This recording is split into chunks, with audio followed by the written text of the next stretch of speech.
We're here because free speech is under attack. We're here because people are being convinced that socialism works. We're here because people are being judged guilty until proven innocent.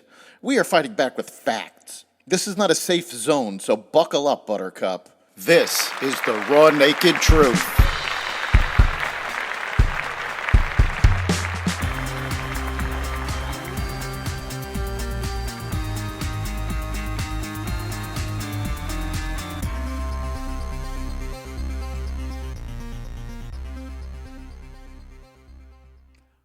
Welcome to the Raw Naked Truth. I'm your host, Eric Lopkin. We say it at the beginning of every podcast. Free speech is under attack.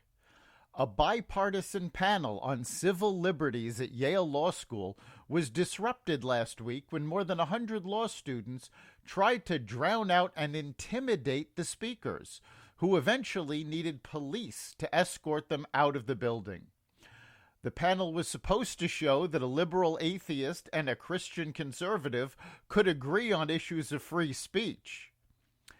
As Kate Stith, a First Amendment law professor at Yale, attempted to introduce the speakers, students were yelling and shouting at her. Stith remains calm and reminds the students of Yale's free speech policies, which the students blatantly ignore.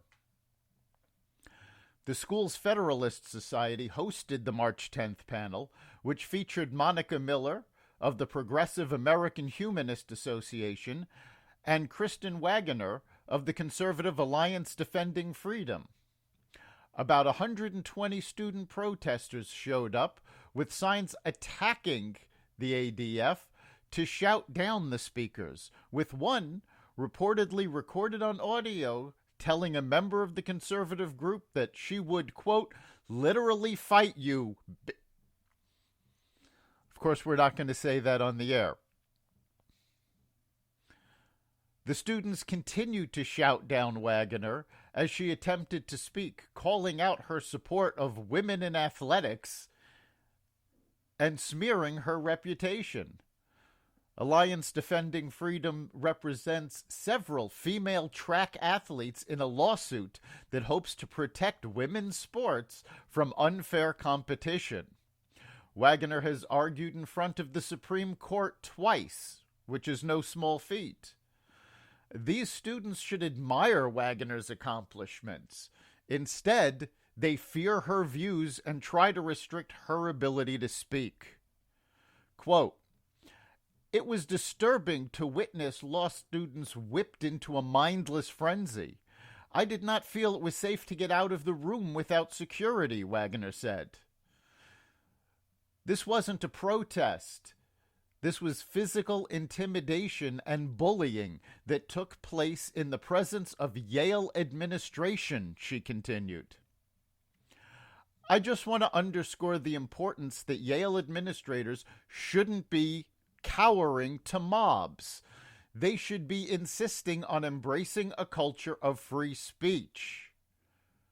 Wagner's comments came after Yale put out a statement saying they were, quote, "in serious conversation with students about our free speech policies, expectations, and norms."